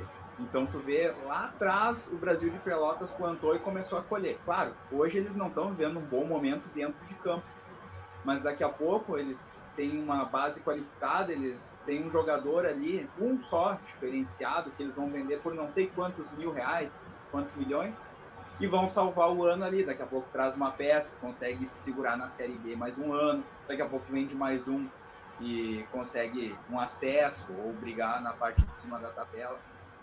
E acho que os dois clubes que estão na Série B hoje, do Rio Grande do Sul, do interior, são os dois que mais investem na base, né? Claro, tem o Novo Hamburgo também, que investe bastante, outros clubes, mas pegar a nível profissional os clubes que estão bem hoje no estado, ali no nível de Série B, são os que mais investem em categoria de base. É verdade. Igor, o que tu trouxe de assunto para a gente conversar? Até antes de passar a bola para ti, pessoal, quem estiver assistindo a gente aí, manda mensagem, pode sugerir um assunto para a gente trocar uma ideia também. Igor, o que tu trouxe para nós?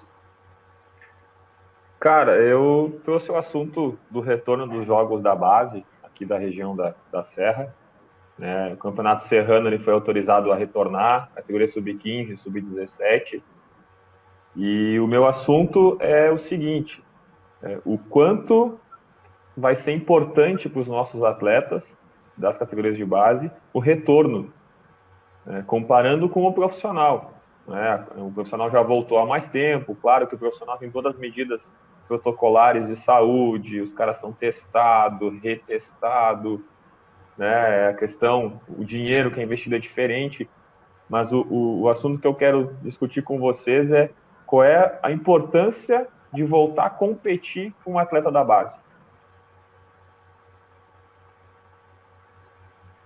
E aí? Vai lá, Vitor. Vai lá, Titia. Tá, vamos lá então. O goleiro tocou para o zagueiro vai tocar para quem agora? Vou estourar a bola para frente. Não, brincadeiras à parte, eu acho assim, a gente viu os guris, né, e quem tá acompanhando a semana deles, eles vêm sentindo falta disso, né, até eles vinham sentindo muita falta dos treinos coletivos, né, e agora com o retorno e também com o retorno dos jogos, acho que a gente consegue voltar a evoluir em alguns aspectos que são fundamentais para o desenvolvimento deles. Creio que eles estejam sentindo muita falta, assim como nós treinadores também estamos sentindo, né? Quer queira ou não, a semana pré-jogo ela é uma semana diferente, ela é uma semana mais emocionante, onde o cara se prepara, né, e vive o jogo durante a semana. Então, eu acho que para esses atletas, para os atletas, né, da base, eles terem esse contato, voltar a competir, voltar a sentir aquela adrenalina do pré-jogo, né, a felicidade ou a frustração pós-jogo, acho que é fundamental. E acredito que isso vai evoluir muito neles também, porque muitas vezes a gente se prepara para uma coisa pensando num objetivo, né? O que é esse objetivo? É o jogo, é o campeonato, né? Muitas vezes até um próprio amistoso, depois de tanto tempo sem jogar, né? Então faz um coletivo. Eu tenho acompanhado a página do Santos, eu vi que esses dias teve o coletivo ali, com um clima de guerra, né? Então é uma coisa legal ver que a galera tá com sede de jogar bola, né? E é muito importante esse retorno, porque eles vão poder mostrar o que eles estão trabalhando, mesmo que tenha que ser um trabalho com todas as adequações, né, por conta do Covid, mas com certeza ele tem que ser muito mais elaborado, né? Os treinadores acho que estão quebrando muito mais a cabeça para elaborar um trabalho onde eles consigam ter um resultado considerável durante todos esses meses, né? Só tá treinando. Então agora com o retorno, acho que um jogo simples de campeonato serrano vai ter um peso um pouquinho maior do que tinha. Daqui a pouco o cara não valorizava tanto, né? É só um jogo de campeonato serrano, eu quero jogar um gauchão. Daqui a pouco não. É o campeonato serrano, vamos jogar, vamos entrar para ganhar. Então isso vai, com certeza, vai mudar na cabeça dos atletas também, né? Eles vão entrar com outro pensamento, vão estar querendo mais, e acho que isso é essencial, né? Porque todo mundo treina para um objetivo, e esse objetivo estava parado aí por muito tempo. Para nós treinadores, né, foi bem complicado. A gente até falava para eles da importância de estar se preparando fisicamente. A gente fez muito trabalho de live, a gente fez trabalho, atendimento online. E, cara, não adianta. O turismo, quando a gente voltou os treinos presenciais, vai ter competição. Cara, tá no sangue, né? O cara que quer jogar futebol, ele quer competir. Ele quer medir forças com o seu colega, ele quer medir força por posição, ele quer medir força com a equipe adversária, ele quer medir força com todo mundo. E eu queria levantar outra questão importante da liberação dos jogos. Na verdade, eu não sei se o futebol amador foi realmente proibido. né? Porque eu até na minha página social eu comentei. Ah, que legal, né? Nós temos que treinar 2 vezes por semana, temos que usar máscara, tínhamos que cuidar a questão de distanciamento, que hoje, devido com as bandeiras, está mais tranquilo, a gente já pode fazer um coletivo. Enquanto isso, os caras lá alugando quadra clandestina e jogando futebol clandestino. E os nossos atletas que têm um sonho, né, que almejam um futuro, não podiam jogar. Então, para mim, o campeonato voltar é muito melhor nesse ponto, porque agora os nossos atletas não vão precisar jogar clandestino, não vão precisar estar jogando com o pai, com o tio, com o amigo lá, arriscando se machucar, arriscando ter um contato com um cara que não se cuida, que não está nem aí, e vão enfrentar meninos da idade dele, com o mesmo sonho, ou seja, que vai tomar todos os cuidados necessários também para não pegar, porque ninguém quer pegar Covid, né? Por exemplo, um atleta não quer se lesionar, né? Lesão significa, uma lesão simples ali é 30 dias afastado. O Vitor ali que teve a lesão séria no joelho, pô, acabou com a carreira dele praticamente naquele ano, né? E aí imagina tu pegar uma Covid. O Covid é no mínimo 15 dias tu tá fora. Dependendo do grau dos sintomas, enfim, que você está, você fica 30 dias fora. Cara, 30 dias fora agora, acabou o ano, acabou o Campeonato Serrano. Então, para mim, o Campeonato Serrano ele vai ser muito bom por esses 2 motivos. O primeiro motivo é eu não ver atletas nossos tendo que jogar várzea, tendo que jogar amador, né? E o segundo, de eles terem um cuidado a mais agora, bem, eles vão ver a partir de domingo que teve atleta que se preparou mais do que eles, teve atleta que levou mais a sério, né? Porque a gente falando é que nem quando nosso pai fala as coisas às vezes, né? A gente, entra no ouvido e sai no outro. Aí chega o teu amigo do lado e fala, tu acredita. E a mesma coisa os nossos atletas. Não sei se tem algum atleta assistindo agora, mas depois vou fazer assistir para ouvir só essa parte. Cara, jogador de futebol, ele tem que se cuidar durante os seus 20 anos de carreira, 25 anos de carreira. Começou lá com 13, 14, 15, foi até os seus 38, 19, 40. Cara, ele tem que se cuidar o tempo todo. Tem que ser muito disciplinado. E o Covid, para um atleta, não devia ser um porém. Cara, é mais um cuidado que eu vou ter que ter. É onde eu vou encostar, eu vou higienizar a mão.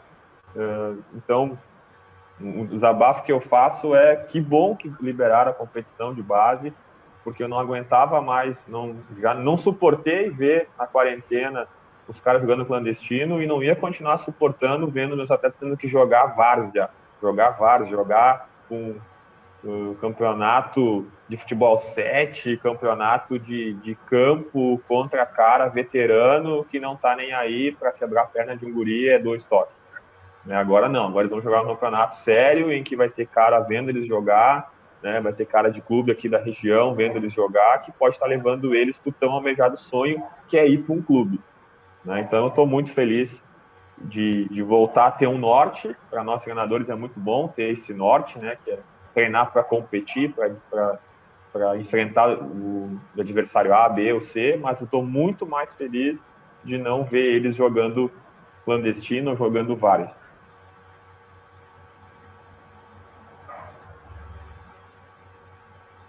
Agora é o Vitor, né? O assunto do Vitor agora. Teacher, o que tu trouxe de novidade para nós, de assunto para a gente trocar de ideia aí?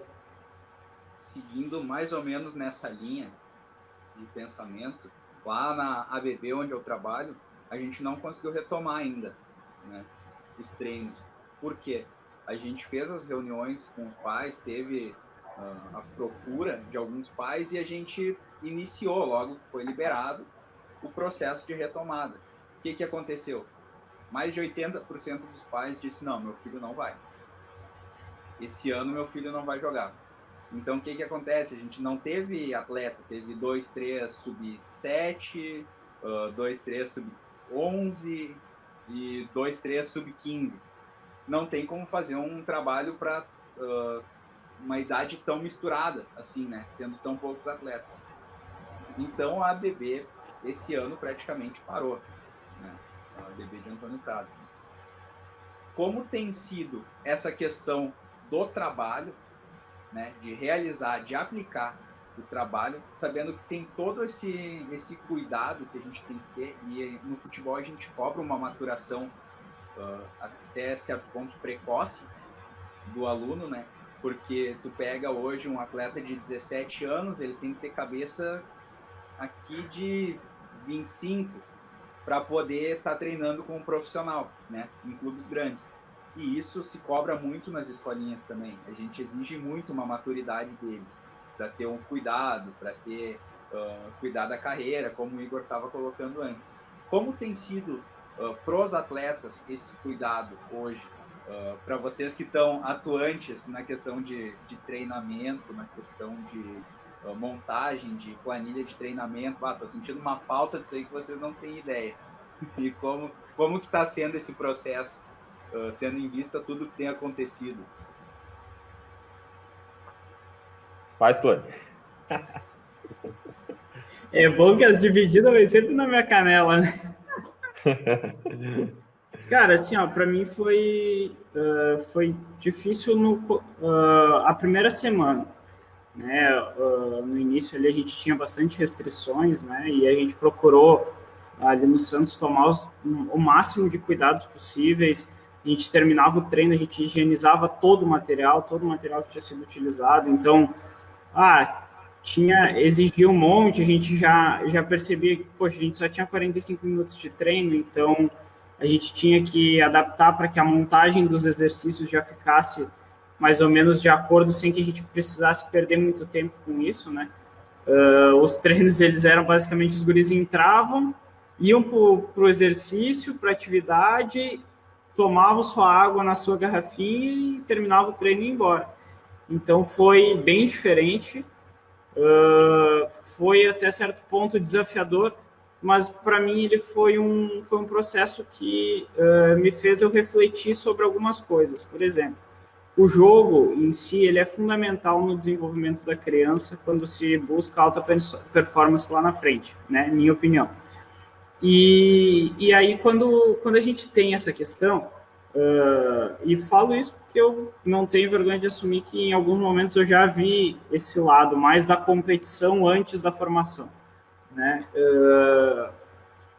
E aí a gente acaba, eu também já fiz, de acabar tomando um cuidado maior em preparar o meu time para não perder no fim de semana, do que propriamente preparar os atletas para aquilo que eles realmente precisam, que é o desenvolvimento, né, das características deles.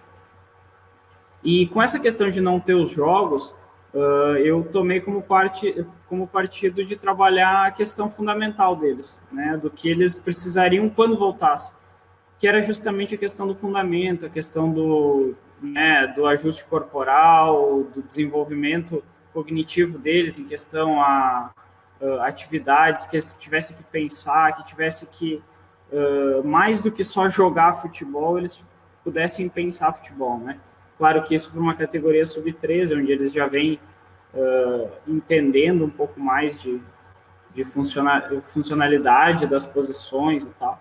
Então, eu acho que foi muito bacana, porque agora que a gente retornou com a parte do coletivo, eles já estão com uma base um pouco mais consolidada de fundamentos, de posicionamento corporal, de ideia de jogo, né? E agora a gente começa a acrescentar só a parte de posicionamento deles no campo, de jogadas, enfim, mas já com uma base de fundamento mais aprimorada. Então, creio eu que seja uma coisa que nos próximos trabalhos eu entenda que vai ser um princípio de trabalho, assim. Primeiro, em alguns meses, dar uma ênfase muito grande em fundamentos, né, que preparem os atletas para conseguir desempenhar aquilo que técnica e taticamente a gente espera. E aí depois sim dar uma ênfase maior na parte tática, que se os guris forem inteligentes e entenderem e aprenderem a ter esse senso crítico na atividade, eles vão conseguir aprender muito mais fácil. Eu concordo com o Stone que o começo foi um pouco difícil ali, eles entenderem, né, que tinham que continuar se cuidando fisicamente, tinham que continuar cuidando da alimentação. Depois, eu senti grande dificuldade de me automotivar, porque eu não via a expectativa de retorno de competição. Eu sou muito competitivo, até agora estou um pouco mais calmo, né? Mas eu sempre gostei de competir, sempre gostei do jogo, né? Eu quero saber contra quem que é o jogo no final de semana. Ah, é contra o Juventude? Beleza. Então nós vamos para cima do Juventude, vamos mostrar para eles que eles são apenas 11 jogadores igual a nós.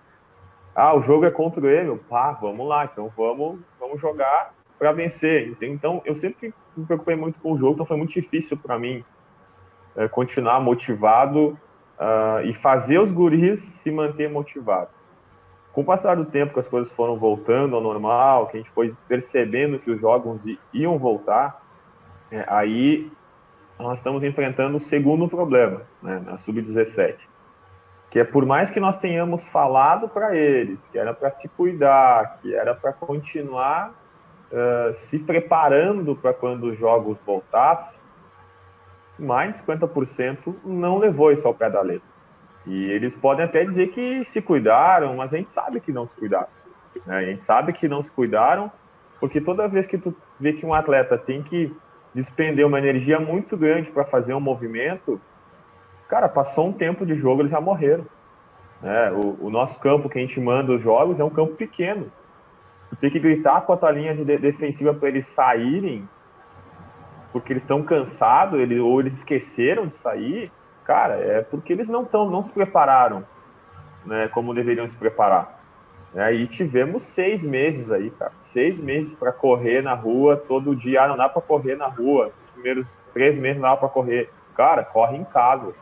A gente mandou treino para eles 3 vezes por semana. Nós fazíamos, a gente quase morreu fazendo os treinos para mostrar para eles que se nós poderíamos fazer, eles também poderiam. Né? Então, o que eu sinto hoje de dificuldade, na verdade, é de eu aceitar que os caras não se prepararam. E também não adianta eu ficar martelando em cima disso, botando a culpa neles.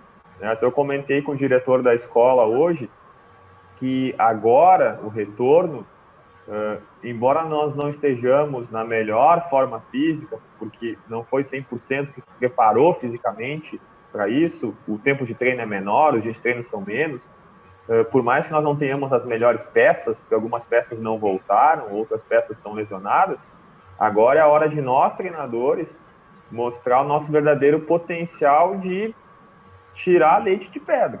Né? No domingo, a gente vai ter que estar... Domingo que a gente estreia a Sub-15, Sub-17, se a gente ficar pensando no que eles não fizeram, no que eles não se prepararam, cara, a gente já sai perdendo o jogo. O nosso pensamento tem que ser, cara, ok, o que dá para tirar do Vitor ainda? O que dá para tirar do Stuani? Ah, mas o Vitor, ele não fez metade do físico. Não tem problema. O Vitor tem qualidade. Vamos focar na qualidade dele, vamos manter ele motivado. Então, agora, o meu grande meta agora é motivação. É manter eles motivados o tempo todo. E aí, sim, depois do jogo, com resultado positivo ou negativo, poder fazer com que eles reflitam. Cara, eu berrei com vocês o jogo inteiro. Eu tive que berrar o jogo inteiro, motivar o tempo inteiro. Por quê? Porque dentro de campo vocês fisicamente não estão preparados ainda. Dá para vocês entenderam que tem que se preparar fisicamente. E uma realidade, né? Os nossos adolescentes, a nossa geração, aí, hoje a gente trabalha com a geração 03, 04, é uma geração que, cara, parece que não entendeu ainda que esse tempo que a gente teve de não sair de casa era um tempo que eu tinha para dobrar, para triplicar minha preparação física. Cara, imagina, vocês na Sub-17 lá, 9-7, nossos treinos eram de 1h30. O Itaqui falava com vocês uma meia hora. O Igor matava vocês mais meia hora no físico. Vocês tinham 30 minutos de treino. E, cara, vocês jogavam demais, vocês fizeram a melhor campanha da Escola do Santos, né? Os melhores jogos, era o melhor elenco para a geração 9-7, geração melhor que a de vocês. Eu diria que só a geração 2000, ali, 2000, 2001, né, que jogou o Gauchão Série A, que venceu no Centenário, que acabou caindo nas oitavas. Na verdade, caiu na segunda fase. E, cara, vocês tinham um pouco tempo de treino, mas vocês tinham consciência de que aquele pouco de treino tinha que ser dado à vida. Com exceção do Schmidt, né? Schmidt era um cara meio preguiçoso. E hoje, essa geração, cara, eles demoram para entender que é importante o físico. Eles ainda acham que o físico é uma punição. Eles ainda acham que fazer físico é punição. Não, cara, fazer físico que bom que dá para fazer físico, que bom que tem tempo para fazer físico. E a pandemia deu tempo de sobra para eles se prepararem fisicamente e para nós também nos prepararmos tecnicamente, taticamente, estudar. E tá aí o Stuane, a coach aí que oferece cursos, cara, ele se capacitou, ele estudou. Para quê? Para se preparar para voltar a ser normal. Mas, cara, então a grande questão agora, no meu foco, é a motivação. Esquecer o que eles não fizeram e focar no que dá para fazer agora, do jeito que eles estão, e aí, de acordo com eles apresentarem no domingo, a gente planejar a próxima semana, e para mim é muito mais fácil. Até eu comentei com eles que a minha esposa perguntou qual era a programação no final de semana e tal, e se a gente poderia marcar alguma coisa para o sábado à noite. Aí eu disse, olha, tudo bem, né? Não vamos virar à noite, né? Porque tem jogo sábado. E eu comentei com eles hoje, cara, eu já teve jogos em que eu fui dormir na véspera de jogo, 8 da noite, 9 da noite, para estar descansado, para minha cabeça estar tranquila pro dia seguinte. Aí eu chego lá, os caras estão de noitada, os caras ficaram jogando videogame, ficaram bebendo, fizeram jantinha entre eles lá e não jogaram nada. Em compensação, teve noites que eu fui dormir 2, 3 da manhã pensando em estratégias e cheguei lá e não precisei executar nenhuma, porque o time jogou, que é uma beleza. Então, eu particularmente, vou fazer o quê? Não vai ser uma noite normal, né? Eu estava com saudade das noites de pré-jogo, mas vai ser uma noite em que eu vou estar pensando muito em como manter eles motivados, pensar atleta por atleta, o que eu vou dizer para atleta A, B e C, situação A, B ou C, para manterem motivados, para eles entenderem que a volta dos jogos é muito mais do que voltar a competir. É voltar a dar um passo maior em busca do sonho deles, que é ser jogador de futebol. E nós, como treinadores, almejar uma vaga de treinador numa equipe profissional, e é nessas diversidades que a gente tem que mostrar nossa qualidade. Nessa quando as coisas estão boas, quando as coisas estão fáceis. Quando as coisas estão ruins, que a gente tem que mostrar quem a gente realmente é, qual é o nosso verdadeiro valor. Show de bola. Pessoal, antes da gente fechar, para a gente dar uma descontraída, hoje a gente fez uma live bem séria, por incrível que pareça, cara. Olha só, 3 caras que só sabem contar piada e fazer brincadeira, fizemos uma live de 1h40 de seriedade. Mas a gente não podia terminar assim, né? O pessoal também estava esperando uma zoeira, uma brincadeira. Então, assim, vamos começar. É um quadro novo, porque o programa é novo, né? Muito óbvio, né? Que é cada um por trás dos bastidores. Tá? Como é que funciona? Cada um de nós 3 vai contar uma história rápida sobre um fato, né, interessante, engraçado, curioso, que aconteceu nessas nossas andanças pelo futebol aí. Tá? Vamos começar com o Igor aí, que disse que tem história para me contar, que aí eu já me preparo, eu deixo o Vitor contar depois, aí eu quebro com ele no final.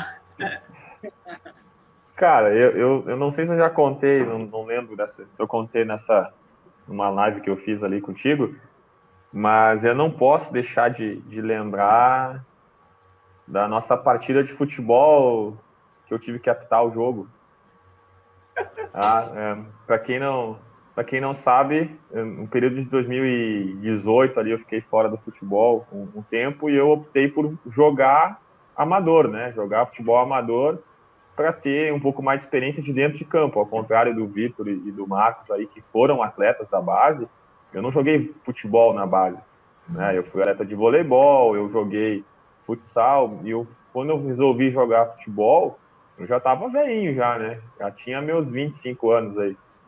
Então, em 2018, eu fui jogar futebol numa equipe que então chamava-se Rio Negro, lá do San Giacomo da Nona Légua. E aí, naquele ano, 2019, acho que o Stuani foi convidado a fazer parte, né, Stuani? Nosso volante. Até a 10 deram para ele um dia, e até a faixa de capitão, né? Que erro, né? E aí a gente chegou meio atrasado nesse dia da história que eu vou contar. A gente chegou meio atrasado. Treinador Tadeu, grande treinador, fera, esse é fera, hein? Foi falando, vai sair jogando fulano, vai jogar o ciclano e tal. E me banqueou, né? O Igor vai começar no banco. Mas o Igor não vai começar no banco porque chegou atrasado, o Igor não vai começar no banco porque ele é perna de pau também, né? O Igor vai começar no banco porque ele é treinador de futebol, ele entende futebol, precisa de alguém que apite o primeiro tempo. Pensa num cara bravo, tem que apitar o jogo, né? Tá, começou o jogo, o senhor Stuani, né? Começou que é uma enceradeira, pegava a bola, girava para um lado, girava para o outro, às vezes soltava, às vezes não soltava, os caras começaram a rachar aí. Primeira rachada que deram nele, eu só abro os braços assim, ó, segue o jogo, segue o jogo. O Stuani já ficou puto, né? Porra, Igor! Não é Igor, é professor. Segue o jogo, o Stuani foi lá e tomou outra pegada. Eu não dei falta. Segue o jogo, segue o jogo. Na terceira pegada que ele tomou, ele emputeceu. O treinador tirou ele de tão bravo que ele ficou comigo, sendo que o errado era eu que não dei a falta. E no Igor, intervalo... Só um detalhe, tu tinha vindo de carona comigo, né? Então eu tava puto da cara e eu tinha que ter que te levar de volta. E aí, no intervalo, o assunto era o seguinte: pô, Igor, vê se tu... Por que tu não deu nenhuma falta? Por que tu não marcou falta? Eu disse, não, a minha arbitragem é Libertadores, deixa seguir. Mas, na verdade, eu tava puto da cara do treinador, né, que me deixou no banco e me mandou apitar o jogo. Aí quem pagou o pato, né, o Stuani, que tinha me dado a carona, depois teve que me dar carona para voltar para casa ainda. Que barbaridade. Teacher, conta a tua história aí. Vou contar uma vez que eu fui jogar contigo, então, lá no grande Rui Barbosa. Esse dia ele tomou caneta também? Não me lembro. Que sacanagem é essa? Fui jogar a época, antes de operar o joelho ainda, tava voando na época, né? Aí o Stuani disse, vai ter um jogo pegado lá e tal, vamos precisar de goleiro. Fui lá jogar com o homem. Aí aqueci tudo, começou o jogo. No começo ali voando, né? Tudo 100%. E aí o jogo começou a ficar mais tranquilo. E eu sempre tomava por referência a goleira da frente, né? Eu centralizava baseado na goleira do outro lado, né? Então jogava mais adiantado e ia correndo na frente da área baseado na goleira da frente. Daqui a pouco vem o atacante, eu saio fechando ele, o cara dá um bico numa direção nada a ver. Aí eu olho, a bola vai pro gol. Eu disse, como assim, cara? Eu vou olhar, uma goleira tava lá perto do escanteio e a outra tava centralizada. As goleiras... Era um jogo estacional. E aí sai o Stuani, o time inteiro me xingando. Ele estava defendendo a bandeirinha de escanteio, cara. Eu nunca vi coisa igual. Não, a quadra era torta, né, Stone? Vamos combinar, né? No campo, Igor, é pior ainda. No campo ainda, cara. Só que a goleira estava descentralizada. Onde começava uma trave e terminava outra. Um pequeno detalhe. Ei, Igor, tu pensa o quanto ele estava bêbado aquele dia. Tá. Imagina. Não, eu te acredito, lá no Alcides, lá antes da reforma, também as linhas da grande área eram tudo torta. Era uma linha aqui, a outra era em diagonal, né? Dependendo de um lado, tu sofria pênalti, do outro não. Detalhe. Essa daí eu não lembrava, Vitor. E a tua, teacher? E a tua? Vá lá, vê bem quem é que tu vai arriar aí agora. Não, então, cara, eu lembrei da história Tem duas histórias. Uma do Vitor, que eu contei já em uma live. Dane-se, eu que criei essa bosta aqui também, eu vou contar duas histórias, porque, pô. Do Vitor, eu lembro de que teve um jogo, um frio do caramba, velho. Mas assim, ó, pensa num frio desgraçado. E aí, o jogo rolando, né, e tal. Cara, daqui um pouco eu olho pra trás, tá o homem lá sapateando no meio da área.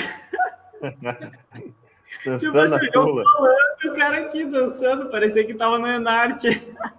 Mas a dúvida aí, Vitor, qual que era? Era shot carreirinha, shot duas damas, o que era? Tava ensaiando uns passos de chula, né? Friozão. Ei, Igor, deve ter sido o dia que ele tava ensaiando pra ir lá pra Santa Maria, filho da...